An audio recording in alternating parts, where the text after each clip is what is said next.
UIDAI ने अभी enrolment form में चेंजेस किए हैं, तो वो कौन कौन से फॉर्मेट हम लोग को यूज करने हैं। बेसिकली हमारे बीएलई भाई जो काम करते हैं वो आधार करेक्शन का काम करते हैं। तो आधार करेक्शन की बात करें तो वहाँ पे हमें, क्योंकि हम 0 से 5 ईयर्स के जो एज ग्रुप के बच्चे होते हैं उसमें बायोमेट्रिक कभी लिया नहीं जाता है। तो उस केस में 0 to 5 ईयर्स का जो एनरोलमेंट फॉर्म है वो हमारे बीएलई भाई जो यूसीएल सॉफ्टवेयर पे यूज करेंगे तो वो उनके लिए एप्लीकेबल नहीं होगा। दो एनरोलमेंट फॉर्म है दो एज ग्रुप के, जो कि एक 5 से 18 है और 18 से 18 प्लस वाला है मतलब। तो ये दो एनरोलमेंट फॉर्म हम बेसिकली यूज करेंगे। तो एक एनरोलमेंट फॉर्म जो कि 5 से 18 के बीच में है उसको मैं शेयर कर रहा हूँ आप लोगों के बीच में, और हम समझने की कोशिश करेंगे कि इसमें हमें किस तरह से फिलअप करना है इस फॉर्म को। जैसे कि आप वो न्यू एनरोलमेंट करते नहीं है हमारे बीएलई भाई, हमारे जितने आधार सेवा केंद्र एएसके हैं वहाँ पे ये काम होता है।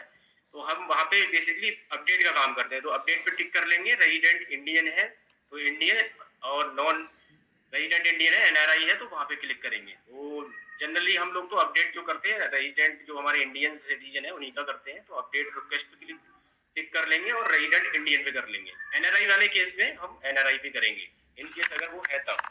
और जैसे कि हम लोग आधार संशोधन करते हैं तो आधार नंबर, पहले भी जो फॉर्मेट यूज करते थे हम आधार एनरोलमेंट फॉर्म, तो वहाँ पे भी हम लोगों को आधार नंबर डालना जरूरी हुआ करता था आधार एनरोलमेंट अभी अपडेट फॉर्म पे। तो यहाँ पे भी जिसका भी हम आधार संशोधन करने जा रहे हैं उसका आधार नंबर अपडेट फॉर्म पे फिल करेंगे, और किस तरह का वो अपडेट कराने आए हैं। मोबाइल नंबर अपडेट कराने आए हैं, डीओबी से संबंधित अपडेट्स हैं, एड्रेस है, नाम में करेक्शन है, जेंडर है, मेल आईडी है, जो भी है। डॉक्यूमेंट अपडेट कराने आए हैं। अभी तक कुछ एक क्वेरी आ रही थी जब से कि डॉक्यूमेंट अपडेट प्रोजेक्ट आया, तो जो एनरोलमेंट फॉर्म था उस पे डॉक्यूमेंट अपडेट का कहीं पे भी कोई ऑप्शन नहीं था। तो काफी क्वेरी आती थी कि सर डॉक्यूमेंट अपडेट के लिए हम किस पे क्लिक करें। तो अब इस फॉर्मेट में वो चैलेंज भी दूर हो गया है, यूआईडीआई ने इसको इस फॉर्मेट में ऐड ऑन कर दिया है।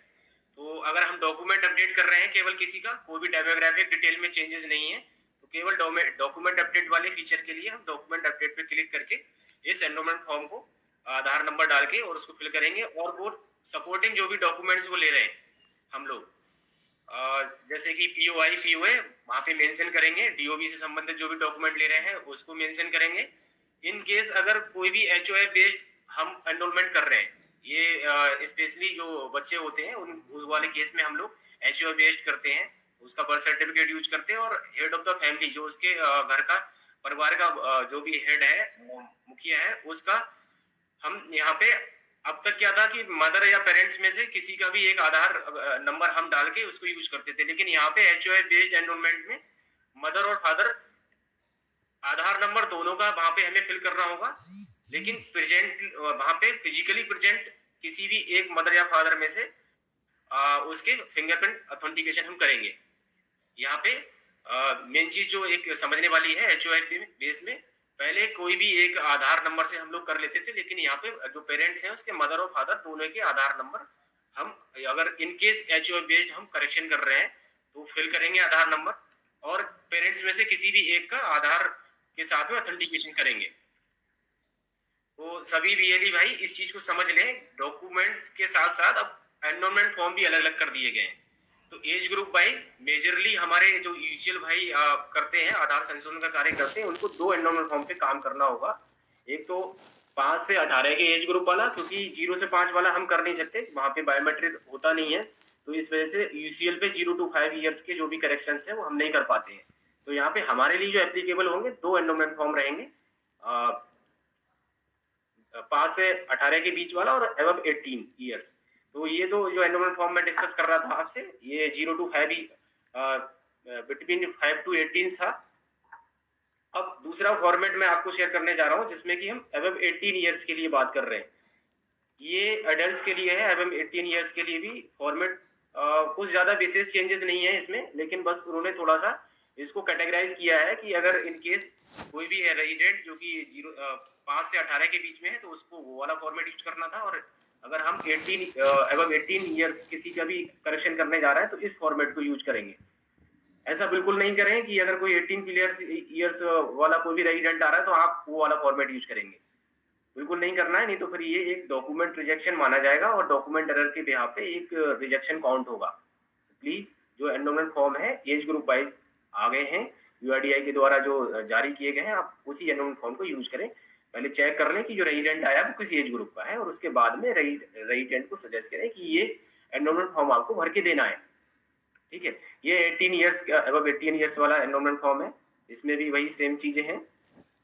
अपडेट रिक्वेस्ट है तो अपडेट रिक्वेस्ट किस तरह की है वो सेलेक्ट कर लेंगे, आधार नंबर डाल लेंगे जो भी रेजिडेंट है उसका।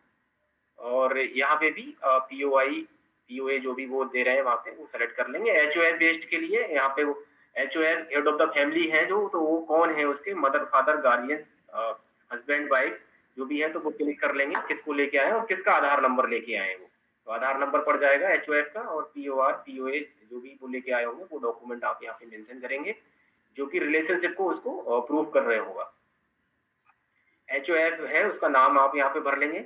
एचओएफ बेस जो भी एनरोलमेंट होगा तो यहाँ पे नाम और उसका सिग्नेचर होना जरूरी है। जो भी एचओएफ है, हेड ऑफ द फैमिली है, जिसको कि इसके बिहाफ पे एड्रेस करेक्शन या जो भी करेक्शन आप कर रहे हैं तो उसका यहाँ पे सिग्नेचर और नाम फिलअप करना एनरोलमेंट फॉर्म पे जरूरी है। एप्लीकेंट यहाँ पे साइन कर देगा जिसका भी कर रहे हैं, बाकी चीजें सेम है। बस थोड़ा सा देखने की अब ध्यान देने की जरूरत हम लोगों को ये हो गई है कि अब तक हम लोग एक ही स्टैंडर्ड फॉर्मेट था एनरोलमेंट फॉर्म, उसको यूज करते आ रहे थे। लेकिन अब यूआईडीआई के द्वारा age group wise enrolment form circulate कर दिए गए हैं, जारी किए गए हैं। तो हम अब age group wise enrolment form को फिलअप कराएंगे रेजिडेंट से और उसका फिर आधार करेक्शन या फिर जो भी वो काम कराने आया है उसको हम करेंगे। सेकेंड स्टेप में जैसा कि मैंने बताया आपको कि आज का जो हम सेशन कर रहे हैं उसका एजेंडा है। तो यहाँ पे हमने अभी एनरोलमेंट फॉर्म को समझ लिया, अब डॉक्यूमेंट्स को समझ लेते हैं कि जो डॉक्यूमेंट्स हैं वो कौन कौन से हम लोगों को यूज करने हैं। बेसिकली जो हम लोग आधार एनरोलमेंट करते हैं तो उस समय हम लोगों को 4 तरह के डॉक्यूमेंट्स हैं, चाहे वो नया आधार करना हो किसी का या फिर करेक्शन है। जिस तरह का भी जो भी चेंजेस, करेक्शन या कुछ भी कराने आएगा रेजिडेंट तो इस तरह के सपोर्टिंग डॉक्यूमेंट्स हमको यूज होते हैं, करने होते हैं।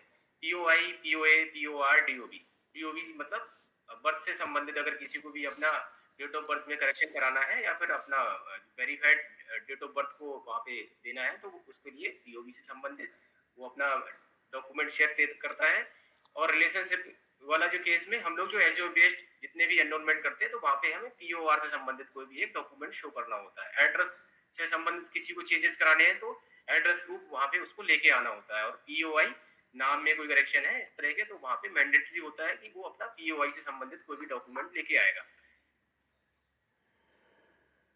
जो डॉक्यूमेंट्स की लिस्ट है अभी डिटेल में हम उसको डिस्कस करेंगे, नेक्स्ट स्लाइड में मैं आपके साथ में डिस्कस करूंगा। कुछ एक बेसिक चीजें हैं जो कि करके लगाइए क्योंकि